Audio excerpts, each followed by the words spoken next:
Hi everyone, welcome back to my channel. This is Talks with JC, and I'm your host Javonica. Hey guys, we have a special guest today, and she would like to reveal herself. Aiden.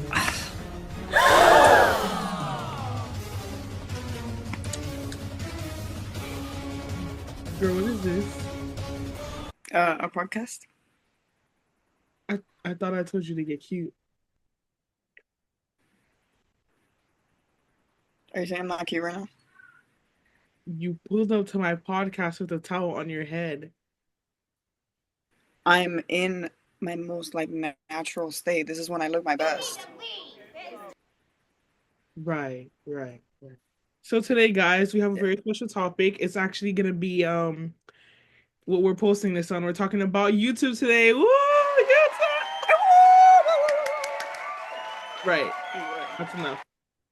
So my first question that I have for you, how has YouTube affected you? Me personally, um, I feel like a lot of the people in our chat, they can relate to this. I was a child with unsupervised internet access, Right. right? So I was seeing a lot of questionable things, and I definitely feel like that has affected the way that I am, and it is the reason that I react the way that I do in Right. certain situations. Right. Being exposed to that at a very early age, not the greatest thing, but I turned out so great, so maybe yes. Right. Well, so in my case, because I'm such a lovely child, I don't know. Um, YouTube has, it's really brought me a long way. It's brought me creativity. I learned how to do makeup on there. I learned how to play Minecraft on there. I mean, I'm learning every single thing on YouTube. I was learning how to do chemistry back in ninth grade.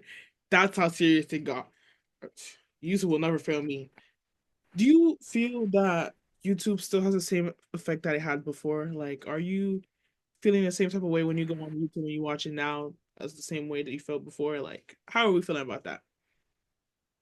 Honestly, no, not really. I feel like YouTube had a really strong presence before. Like people could actually make a living off of just being a YouTuber before, because everybody was on YouTube. I Right. feel like because there was just nothing else to watch. Like Netflix wasn't really that big of a thing. That's Disney true. Plus wasn't a thing. Hulu wasn't that big of They a weren't thing. up and Anything like popular. that. Yeah. And like everybody was just so much more creative. They're always doing something. If they weren't filling a pool with Orbeez, they were making slime out of something. They were pranking someone. They were doing something. We're traveling across the world But in a now it's bubble. just yes, Yes. yes, absolutely. They were doing all these crazy stunts and stuff. Now it's just not interesting. Like nobody's doing any of that. Most of the old like OG YouTubers that were really big back then, they don't even make videos anymore. Mhm. So it's just kind of that culture has just kind of died. Yeah, it's died down, especially now. Like those old YouTubers who were like they were popping back then. Now they have families, kids, and all these things, and there's like they don't have time to. Yes. Yeah, they don't have time to sit and post a hour video for us no more. 30-minute video, and I've noticed the same thing that they're just putting content out. They're not thinking about what they're putting kids and stuff like that.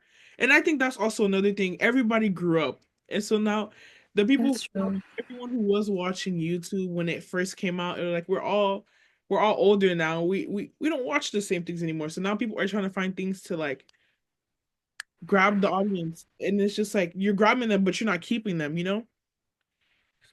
Yeah, I'll go back and I'll rewatch like a video that I used to love when I was little, and I'll realize that my brain was in a blender. Like literally, what is that? What am I Right. watching right now? How did this entertain me? No, yeah, and like when you do go back and you like watch the things that used to entertain you, it's just like, how did I sit through that? But then you have to remember that when you were younger, it was just like, oh, like you weren't thinking about all of those things. Like any little thing grabs your attention. Now you're older and it's just like if you don't grab my attention in the first 3 seconds, I'm bored, especially after COVID. Like, Yeah. so another question. This might be my final question for you today. What are some YouTubers that have affected you or inspired you in a way? I always watch Markiplier. If I needed to watch like somebody play a game or whatever, it was always him Right. because he screams really loud because his reactions are very like in your face, right?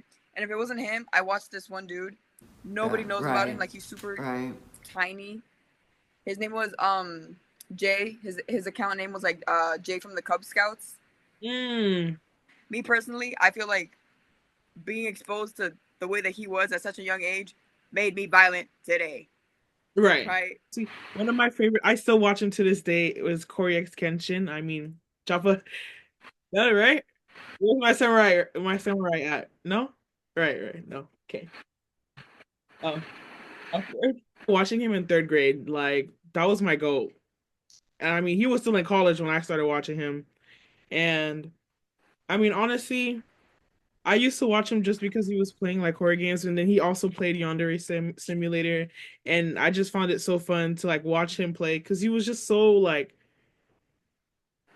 I wouldn't say relatable because this man was like freaking. I was like in third grade, and this man's probably like in his 20s, so I couldn't say he was relatable, but he was just like so endearing to watch because it's just like watching him grow and like seeing him be able to like accomplish the things that he wanted to do. Like now he's making his own like manga series, and it's like Oh. I was watching this man in his freaking like parents' basement, and now he got his own house, making his own manga, and like people know him just he's Big Baller 3000. I aspired to be like him. Watching him used to make me want to become a YouTuber. Like, right. Um, and then I really used to love watching Aphmau. Right. That was my I go. like to. Popular MMOs, Pat and Jen. I loved them. Those were my goats because they were just so chaotic. Like Pat was really chaotic and Jen was really mellow. And so it always evened it out. So like I was getting enough of like chaos in one video, but like a lot of calmness too. And they were always playing some Lucky Block challenge, and it was just hilarious to watch them terribly fail. Monkey Boss Challenge. Lucky Block? Oh my god, she might be racist, y'all. She might be racist. This wraps it up for today's episode of Talks with JC and whatever I got going on. I told her to come cute, guys. I told her to come cute, and she didn't listen.